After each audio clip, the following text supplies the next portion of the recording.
We divide 234 by 5 in a long division method. So 5 times 4 is 20. On subtracting we get 3. So now we put down this 4 and it is 34.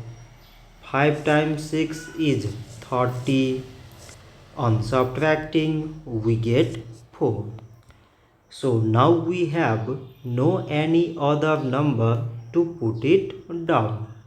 So we take here decimal, so that we put 0. So it is 40 and 5 times 8 is 40. On subtracting we get 0. So 234 divided by 5, 46 decimal 8.